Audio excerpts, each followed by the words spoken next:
que nós vamos voltar, não. Vamos nos apresentar e aí a gente vai passar para a ceia. Depois a gente vai ministrar a palavra do Senhor. Combinado assim? Eu sou Elton. Eu sou a Suzane. E nós somos pais do Theo. Somos casados desde 2007. E em 2006, quando ainda éramos noivos, eu estava numa viagem nos Estados Unidos. E o Senhor, e eu fui trabalhar, e Suzane foi num médico aqui no Rio. Ela morava no Rio na época. E quando Suzane foi nesse médico, ela recebeu um diagnóstico do médico dizendo que ela jamais poderia ter filhos.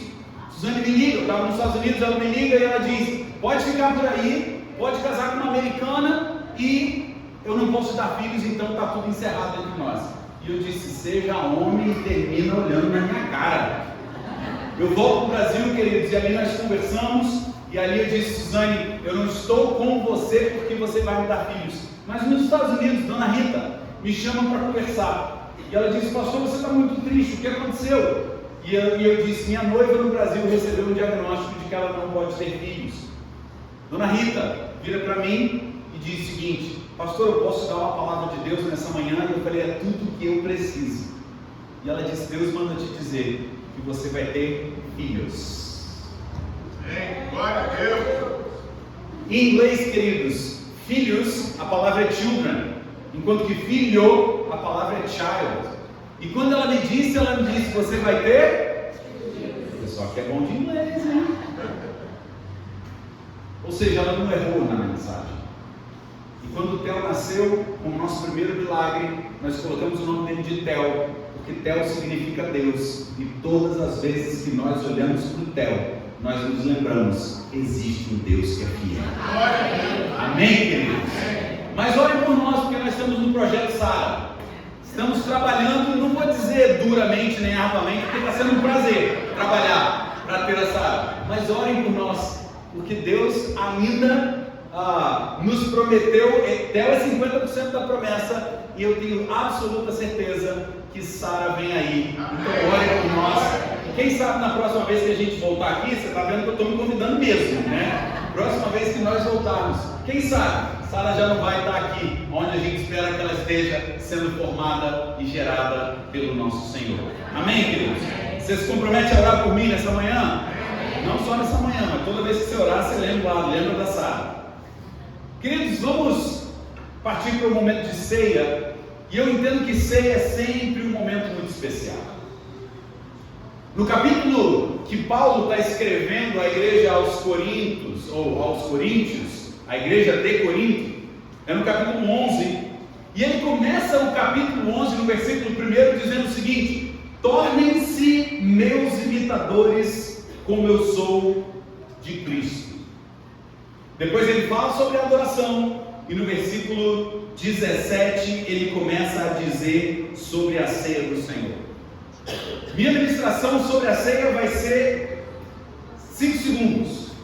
Como famílias, nós precisamos nos tornar imitadores de Cristo.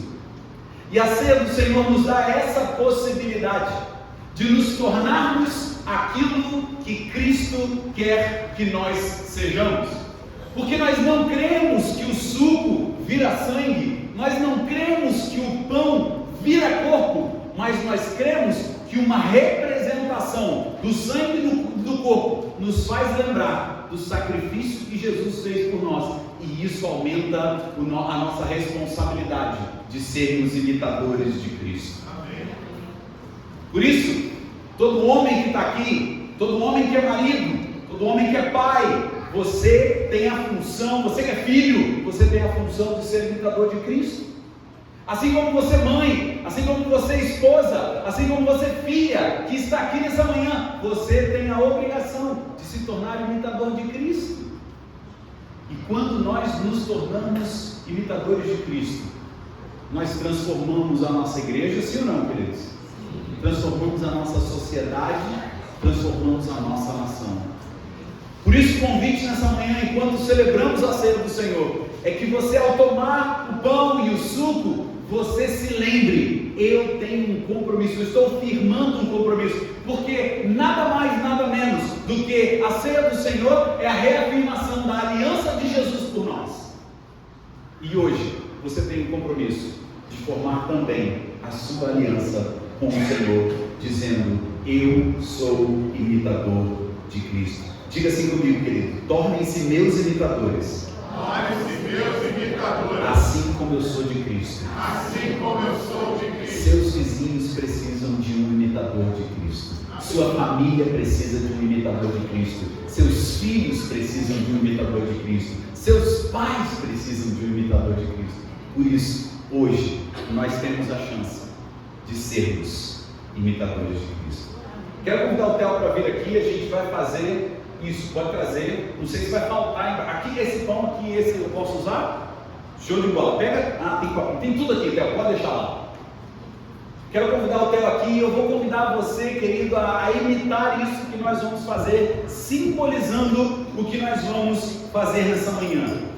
Cada mesa tem aí um suquinho, cada mesa tem aí o pão, e eu quero convidar aquele que for o chefe da mesa, seja o marido, seja a mãe, seja o avô, seja a avó, aquele que for o chefe da família, representado aí nessa manhã, vai fazer exatamente assim. Você vai servir a sua família, tanto com o pão, quanto com o suco.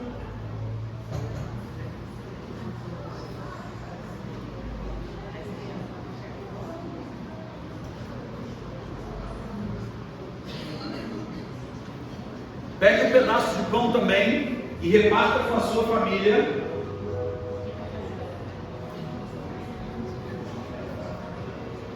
E o texto de Coríntios, continuando, a partir do versículo 23, diz assim: Paulo: pois recebi do Senhor o que também lhes entreguei, que o Senhor Jesus, na noite em que foi traído, tomou o pão. Pegue o pão aí na sua mão, querido. Tomou o pão e, tendo dado graças, partiu-o e disse: esse é o meu corpo que é dado em favor de vocês, façam isso em memória de mim. Antes de tomarmos o pão, vou pedir para a pastora Su orar, consagrando esses elementos e pedindo para que, ao ingerirmos esse pão, nos lembremos da responsabilidade que temos de nos tornarmos imitadores de Cristo. Vamos orar. Senhor Deus, graças te damos, Pai, por essa manhã e por esse momento tão especial que nós temos como igreja, obedecendo a tua palavra, obedecendo ao teu mandamento, de que sempre que nós tenhamos esse momento, Pai, de memorial da tua morte, mas também da tua ressurreição, Deus. Obrigada, Pai, porque o Senhor se faz presente e vivo entre nós até hoje, Senhor. E por isso nós estamos aqui, Pai, e consagramos esses elementos, Senhor, como memorial, Pai, do teu sacrifício, daquilo que o Senhor fez por nós, nos libertando da nossa vida de pecado e nos garantindo a vida eterna, Pai. Por isso nós consagramos esses elementos do pão e o vinho, nos lembrando, Pai, do teu corpo que foi crucificado, do teu sangue que foi derramado, e nós tomamos posse, Deus, daquilo que o Senhor fez por nós. Em nome de Jesus. Amém. Juntos, queridos, compartilhamos do pão.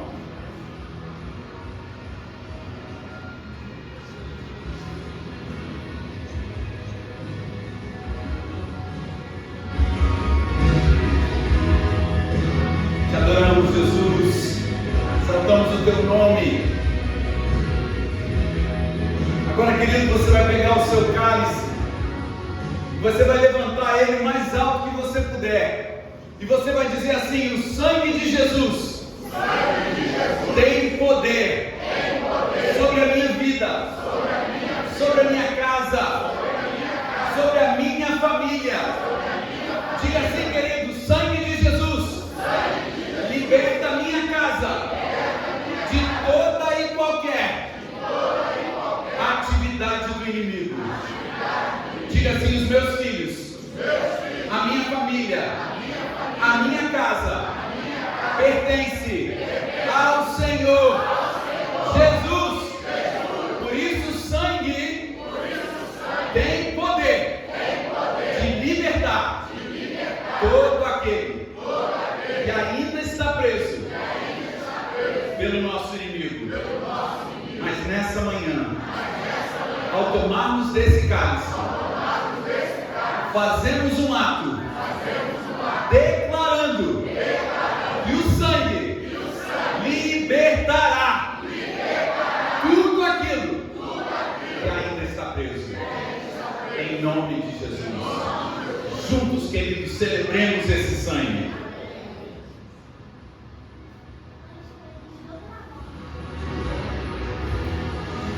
Vamos orar, queridos. Louvado seja o teu nome, Pai. Obrigado porque o teu sangue nos liberta, o teu sangue nos cura, o teu sangue traz a nossa família para junto do Senhor. Obrigado porque o Senhor morreu, mas esse não é o fim da história.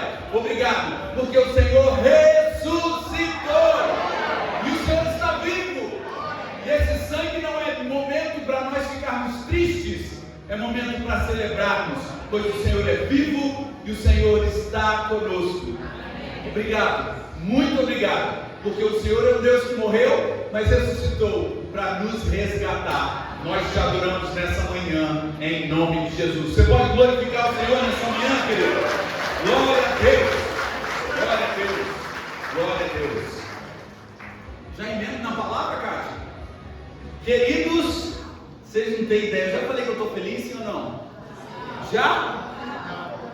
Eu vou falar de novo então, queridos, eu estou tão feliz de estar aqui nessa manhã, vocês não têm ideia. Satanás tentou parar, mas ele não tem poder. Diga assim comigo, querido: a igreja de Cristo vai arrebentar com a porta do inferno.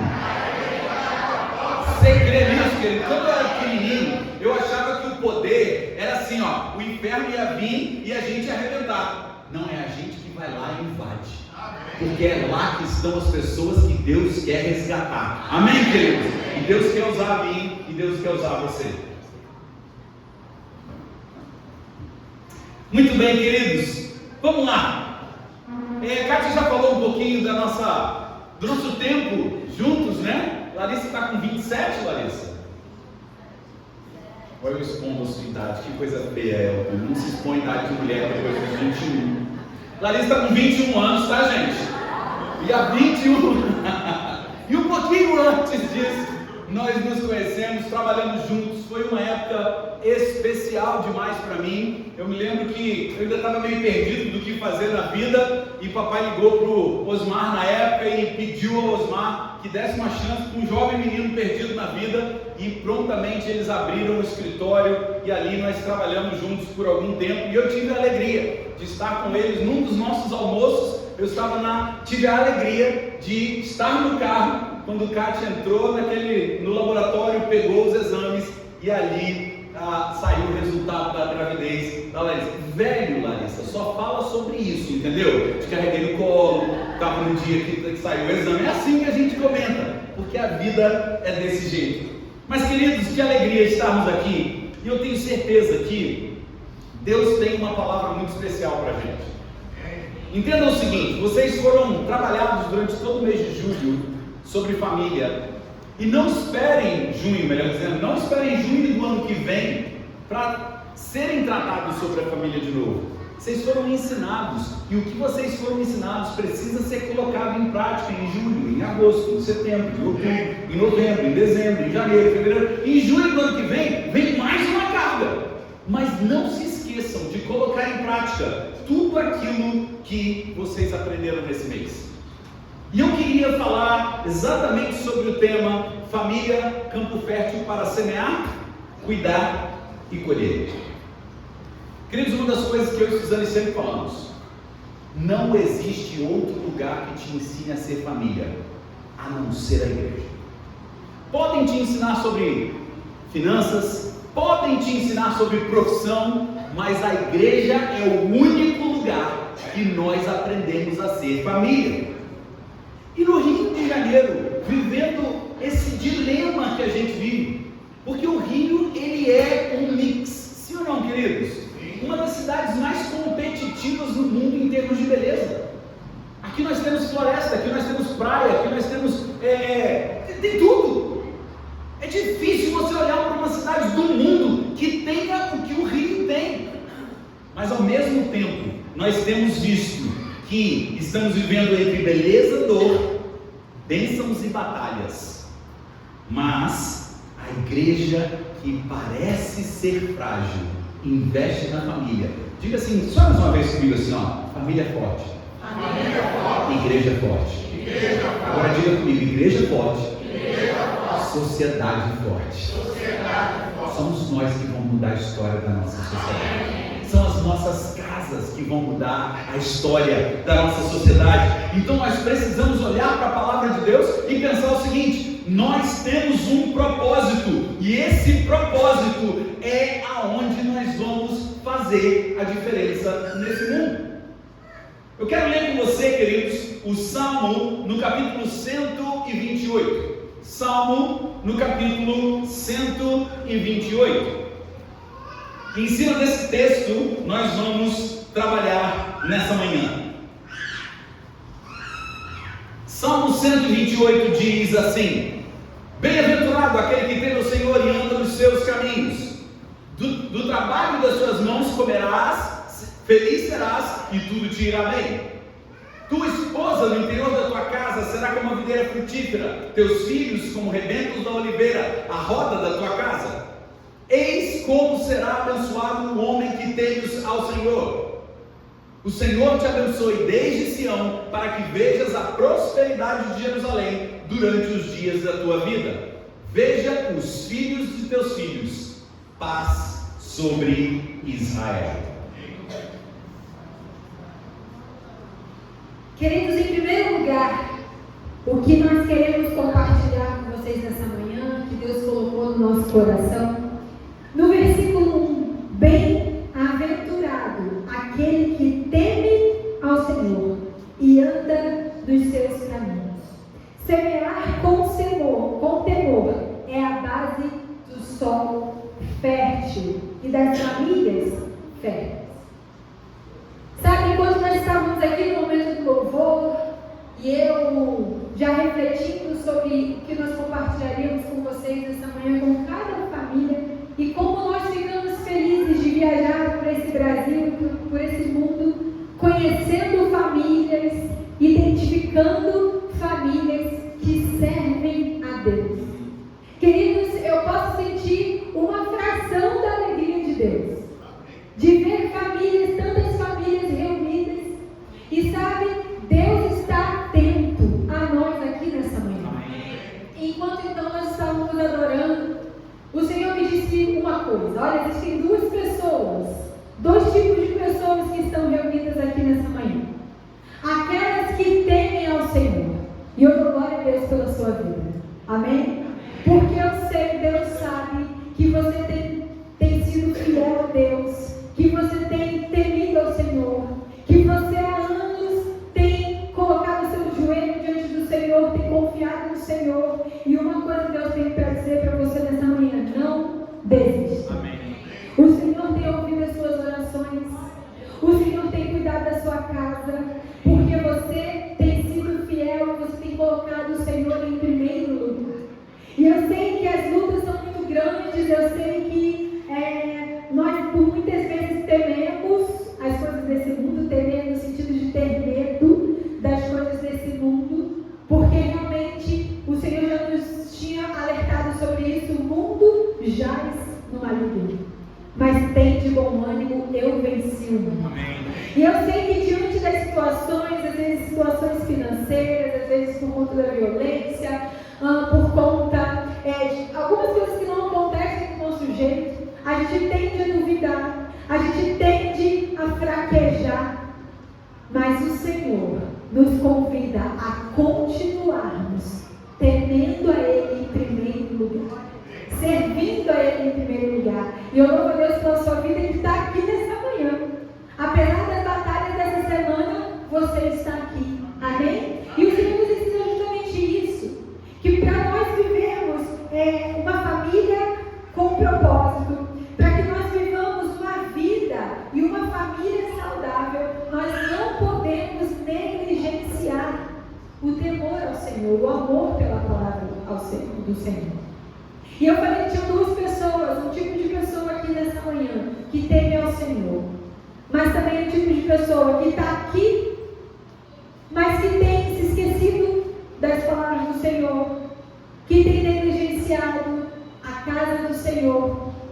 E nessa manhã eu creio que Deus está chamando todos nós a nos voltarmos para o Senhor, adorá-lo em primeiro lugar, servi-lo em primeiro lugar, amém? Porque as nossas orações só serão respondidas e a nossa vida, minha vida, sua vida, só pode mudar se nós colocarmos a Deus em primeiro lugar.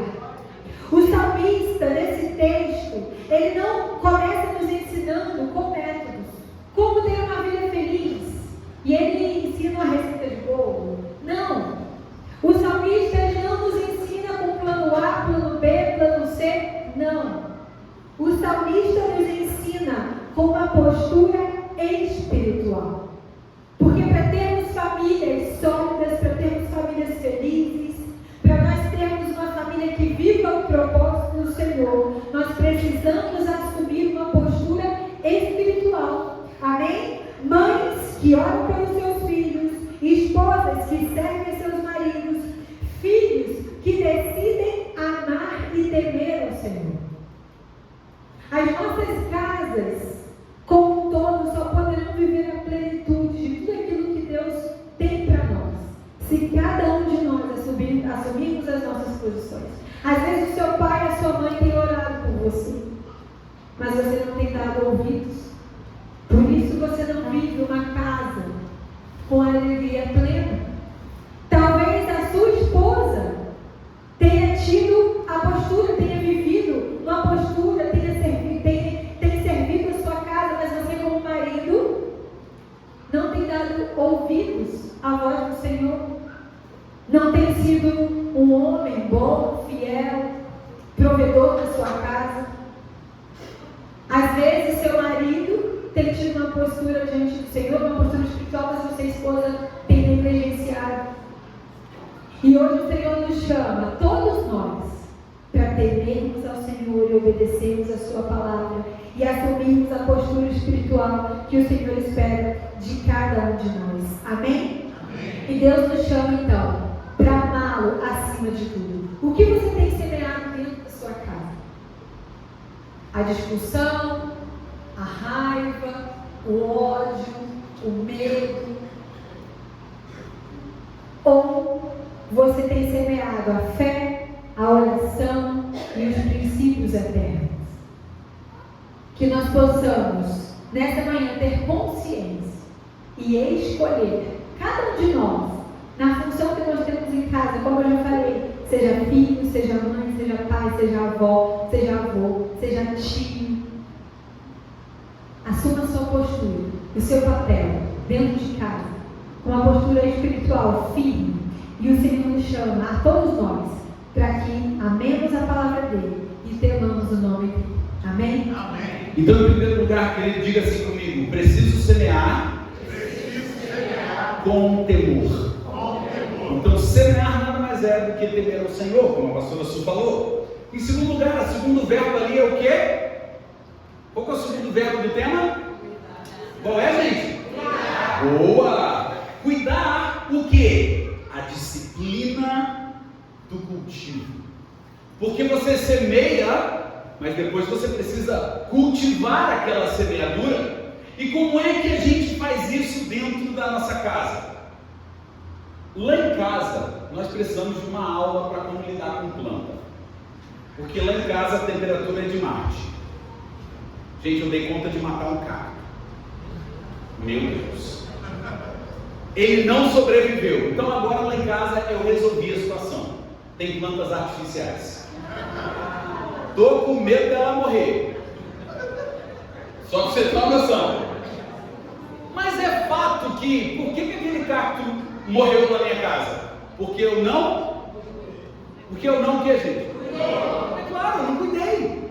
E se eu não cuidei, nenhum cacto consegue sobreviver. Da mesma forma, queridos, eu e você precisamos cuidar da nossa família e proteger de forma espiritual, de forma emocional e fisicamente. Muitos lares, eles não estão crescendo, não é porque não existe amor, mas mas é porque não existe a demonstração do amor. Eu já ouvi muita gente dizendo, falando assim, maridos que dizem assim: não, eu amo a minha família provendo. Ok, querido? Sua família precisa da sua provisão. Homem é provedor, sim ou não, queridos? Sim. Agora, homem também precisa demonstrar carinho, cuidado, amor. Nós trouxemos um livro, Theo, traz para mim os 2 livros aí. Esse primeiro livro que eu quero falar é As 5 Linguagens do Amor. Esse livro, ele fala exatamente sobre como você vai demonstrar amor para aquelas pessoas que estão ao seu redor, não necessariamente seu cônjuge, mas pode ser o seu filho, seu pai, sua mãe, pessoas que moram com você, seus irmãos. Por quê? O autor diz que existem 5 formas de nós demonstrarmos o amor ou a linguagem que o outro entende. Digamos que eu não falasse nada de português, só falasse inglês, e Suzane só falasse português também. Eu só falo inglês, ela só fala inglês. Ia adiantar alguma coisa eu falar para ela I love you, I love you, I love you todo dia, se ela não soubesse o que isso significa? Da mesma forma, se ela falasse para mim eu te amo, eu te amo, eu te amo, não ia adiantar nada, porque eu não estaria falando na linguagem dela, e ela não estaria falando na minha linguagem. Quantas famílias estão se deteriorando porque não entendem qual é a linguagem do amor do outro e estão tentando fazer as suas próprias linguagens? Quantos casais nós já vimos reclamando: eu faço tudo para o meu cônjuge e ele não? Olha que não tem nenhum casal que tem essa falhazinha. Que bem, glória a Deus, querido, vamos encerrar nosso culto, vamos para o céu nessa manhã, porque só tem anjo. Geralmente a reclamação dos casais é o quê? Eu faço tudo por ela e ela não vocês já ouviram alguém falar sobre isso? Um primo, um amigo, um tio, não é não? Todo mundo tem um amigo que já reclamou disso. Por que o outro não reconhece? Porque eu estou falando na minha linguagem. E isso tem a ver com seus filhos, isso tem a ver com seus pais, isso tem a ver com seus irmãos, e isso tem a ver com seu cônjuge. Pessoas que semeiam, até temem ao Senhor, mas não cultivam o amor. Queridos, o que você precisa resgatar na sua casa? Quem sabe na hora do almoço, está cada um com o seu. Porque não é essa a tendência? Ou é só lá em Resende que isso acontece? Aqui também ou não? Bom, se bem que aqui tem vários anjos, né? Pode ser que não. Vocês têm o diálogo perfeito na hora do almoço. Mas lá em casa, se nós não nos esforçarmos, estamos 3 no celular. Então talvez você precise resgatar o diálogo na sua casa. Talvez você precise resgatar a mesa na sua casa. E eu fiquei muito feliz, Kátia, Marcelo e toda a diretoria da igreja, todos os organizadores. Que maravilha nós estarmos na igreja na mesa. Que coisa linda! Porque a mesa é lugar de comunhão. Na mesa é lugar de bate-papo. Na mesa é lugar de saber como foi o dia. Sim ou não, queridos? Sim. Então talvez esteja na hora de resgatar o diálogo. Talvez esteja na hora de resgatar o tempo de qualidade. Talvez esteja na hora de resgatar o culto doméstico. Nossa vida é bastante corrida. Eu falei para o Theo e para a Su que nós vamos correr na São Silvestre. Nós 3, com a camisa assim, ó. A vida é corrida, mas vale a pena. Não sei se nós vamos não. Foi só uma ideia que surgiu na minha cabeça. Porque a gente não para. Ontem, Kátia e Marcelo, a gente não sabia o que fazer, porque não tinha nada para fazer. Aí a gente ficou assim: Suzane, não, eu preciso ir no mercado, eu vou aproveitar porque essa semana a gente vai ter um treinamento intenso lá. Então ela falou: vou aproveitar o sábado, que não tem nada para fazer, para organizar algumas coisas que eu preciso organizar. E ficou eu e ela assim: e agora, o que a gente faz? Porque a nossa vida é tão corrida, mas nós, no meio da nossa correria, instituímos às sextas-feiras o nosso culto doméstico, onde um dia eu levo a palavra, outro dia a Su leva a palavra, outro dia o Theo leva a palavra, cada um do seu jeito, cada um da sua forma. Teve um dia que o Theo esqueceu de preparar, e aí na hora ele leu o versículo, e tá lindo, Deus está falando com a gente através daquele versículo. O que eu quero dizer, queridos, é que como na nossa casa nós semeamos, nós precisamos cuidar. E em terceiro lugar, se nós falamos sobre semear, se nós falamos sobre cuidar, então nós também vamos colher, amém? E a palavra do Senhor nos diz que nós colheremos colheremos com alegria. O que? A recompensa do propósito da família. No versículo 3 diz, Salmo 128, 3, né? Teus filhos como brotos de oliveira ao redor da tua mesa. O que esse texto nos ensina?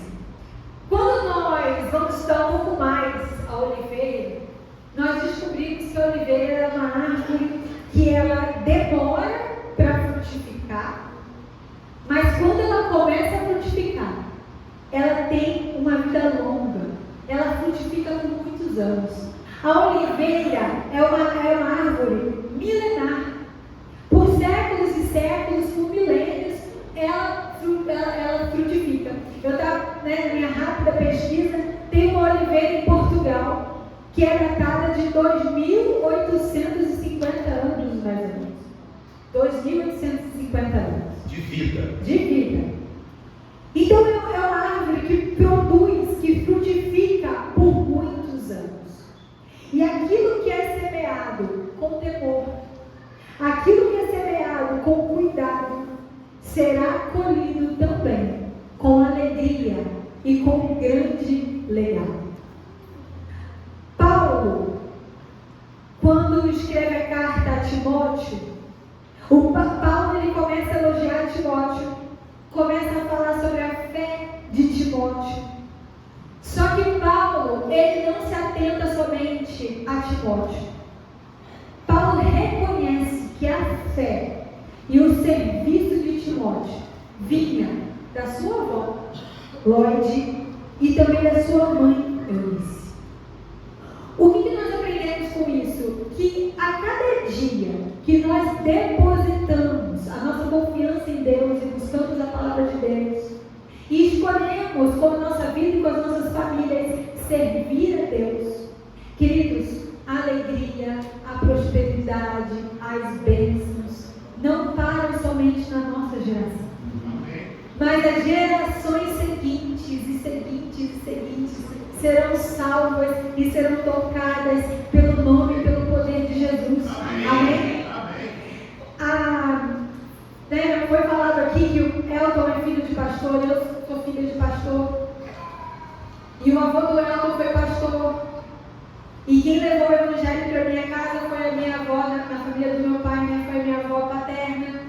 E quando nós vamos olhando para as nossas gerações anteriores, nós reconhecemos que tudo que nós temos carregado, o legado que nós temos carregado, as bênçãos, muitas bênçãos que nós temos vivido, são respostas de oração de nossos avós. E você talvez esteja falando assim, mas pastora, eu sou a primeira da minha casa, o primeiro da minha casa, me converti nessa igreja.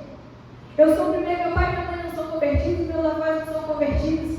Queridos, Deus quer transformar a sua família a partir de você. Aleluia. E a partir de você, as próximas gerações serão alcançadas e serão abençoadas. Amém? A sua família não é um projeto seu, é do Senhor. E o Senhor quer te usar para abençoar a sua família. Como o pastor Elton falou, que esse tempo tão especial de encontro de famílias, trabalhando a palavra de Deus sobre a família, não acabe nesse culto, mas que você continue a cultivar isso na sua casa, mesmo que a sua família não entenda, mas guarde esses princípios, ore pela sua família e comece a ver a transformação de Deus, porque você não está trabalhando sozinho pela sua família, Deus está contigo, e Deus está trabalhando em você para alcançar a sua família. Amém? E em último lugar, queridos, lá na igreja, quando a gente fala que é o último lugar, o pessoal faz assim, ó. Em último lugar, queridos, sim, eu vou ter que voltar, o pessoal está gritando. Queridos, concluída essa palavra, eu quero dizer que em meio ao caos, Deus quer levantar famílias com propósito. Você crê nisso, queridos? O Salmo 128 nos mostra que família não é apenas um sonho, mas é uma missão espiritual. E se nós soubermos semear o temor, cuidar com amor e colher com fé, nós seremos famílias que faremos a diferença aonde quer que nós estejamos. Então, tenha certeza disso. Você pai, você mãe, você filho, você solteiro, você que talvez não tenha se casado, ou tenha se divorciado, ou no modelo de família que você estiver, Deus quer usar, porque você é uma promessa de Deus para a sua casa. Amém? Amém? E eu quero... Tem como a gente molhar o terreno aqui só para eu orar pelo pessoal? Tem como a gente molhar o terreno aqui só para... Esse pastor vem com essa linguagem esquisita, né? Eu queria orar por você, querido, como família nessa manhã. Talvez, eu digo aqui talvez, faz tempo que você não tem um tempo desse com a sua casa. E mais uma vez eu digo, é a igreja que promove isso. Então talvez hoje você esteja aqui com a sua família, talvez você esteja sem a sua família. Mas como a pastora Su falou, eu quero profetizar sobre a sua casa. Deus vai começar a partir de você. Deus vai começar a fazer milagres a partir da sua vida, para que a sua casa, os seus vizinhos, o seu bairro seja transformado por aquilo que Deus vai fazer na sua vida. Se você pudesse se juntar com a sua família aí agora, se você estiver sozinho, busca uma família para se juntar. Vem cá, Del, eu queria orar. Dê a mão aí para a sua família, ou junte-se com uma família. E comece a dizer assim, querido: eu e minha casa serviremos ao Senhor. Eu e a minha casa serviremos ao Senhor. Não deixa ninguém sozinho, não. Vê se tem alguém sozinho aí.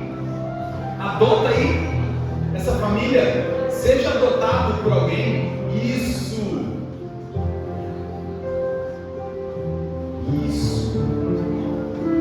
Começa a dizer assim: Deus tem um propósito para minha casa.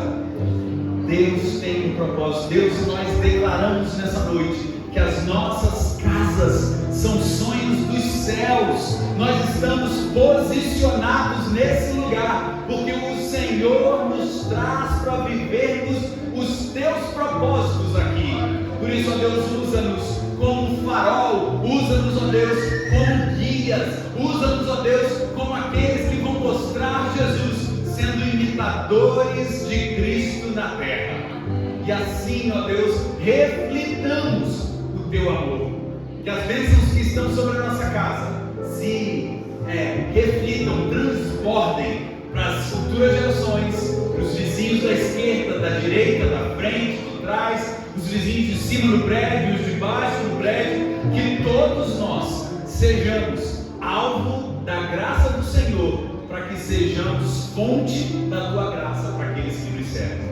Abençoa as nossas famílias. Nós declaramos, ó Deus, se há pai e mãe aqui nessa manhã, que os filhos estão distantes do Senhor, nós declaramos que eles vão ouvir uma palavra, eles vão se lembrar de um versículo, eles vão ouvir uma canção, e o teu Espírito, enquanto oramos aqui, age lá, e eles retornarão, porque são filhos e filhas da promessa. Nós declaramos que não geramos filhos para povoar o inferno, nós geramos filhos para povoar o céu. E eles foram consagrados, eles foram declarados como cidadãos dos céus. Por isso agora nós declaramos que eles voltarão e servirão o Senhor, em nome de Jesus. Amém, amém. Deus te abençoe e que vivamos mais ainda um tempo cheio da graça de Deus. Amém, queridos? Glória a Deus. Posso só falar do nosso livro, que eu já ia me esquecendo? Suzane e eu gravamos uma série de vídeos no YouTube, chamada Por que Não Vou Me Separar? Porque dois casais muito próximos a nós declararam que eles iam se separar e tinham feito todo um trabalho de casamento com a gente. Eu liguei para aqueles dois maridos e eles não me atenderam. Eu resolvi gravar um vídeo, e esse vídeo deu 16 mil visualizações. Falei, virei celebridade. Querido, depois de 65 vídeos, nós escrevemos um livro, e o livro também se chama Por que Não Vou Me Separar? Para quem é esse livro?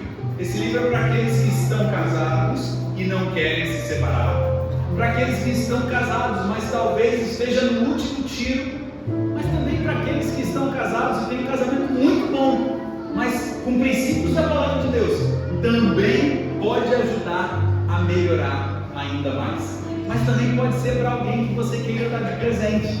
São 65 capítulos, todos eles com uma linguagem muito contando a nossa história. O que deu certo, o que deu errado. Pastor, eu já me divorciei. Tem um capítulo no livro escrito. E se você já se divorciou? Eu já quero dizer, querido, que se você passou pelo trauma do divórcio, Deus não vai fazer nada com você. Ele já fez algo por você. Ele morreu e ressuscitou para te perdoar. Amém? Se você quiser, a gente vai estar em algum lugar. A gente vai estar por aqui. E você pode vir e adquirir o seu livro. R$ 69,90, pode ser por Pix, pode ser por cartão de crédito, débito. Só não pode ser por... muito obrigado, que eu tenho que levar o leite para casa. Combinado? Deus abençoe você, Kátia, Marcelo, muito obrigado pelo convite. Muito obrigado por estarmos aqui. Que Deus abençoe vocês, queridos. Amém. Fica aqui, gente. Achei alguém igual a mim que mata até a planta artificial. Eu sou dessas. Então, você vai ter o mesmo desafio que eu tive. Essa aqui é a sua família. No início do mês, cada família da nossa igreja recebeu, plantou, cada um plantou a sua. E o nosso desafio é cuidar da plantinha. E quando a gente cuida da planta, a gente lembra da nossa família e olha para a nossa família. Então, essa sua família que você vai ter que cuidar. O nosso desafio, os irmãos foram mandando as fotos. Quem a plantinha conseguiu ter florzinha? Olha só. Você viu que a minha também não deu plantinha. Mas vocês vão... Aqui é o livrozinho para vocês. E tem o manual de cuidar da plantinha. Que dentro vem como cuidar da plantinha. Mesmo o manual, a minha não deu certo, gente. Mas eu tô lá, tô persistindo. Teve gente que falou assim, a minha morreu de vez. Como o pastor Elton falou, nós precisamos cuidar. E cuidar dá trabalho, cuidar demanda tempo. Como é que tá a sua plantinha, pastor Rafael? Deu flor? Também não. Então o pastor Rafael está igualzinho a mim, ao Elton. Mas nós louvamos a Deus pelas vidas de vocês, como eu falei no início.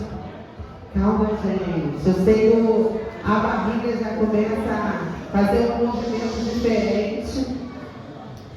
Mas a gente louva a Deus. E, como eu já falei no início, que o Senhor continue usando a vida de vocês. Tá? Deus abençoe. Leve essa pequena recordação. Quando você for cuidar da plantinha, vai lembrar assim, da Igreja Batista da Redenção, que te desafiou a ser pai de planta. Que me desafiou a ser mãe, agora é sua vez. Deus abençoe.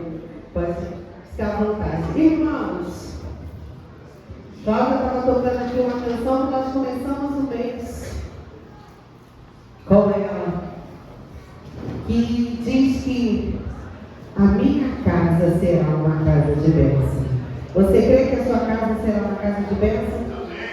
Você crê que a presença do Senhor vai estar na sua casa, que na sua casa vai ter paz, vai ter amor, vai ter harmonia?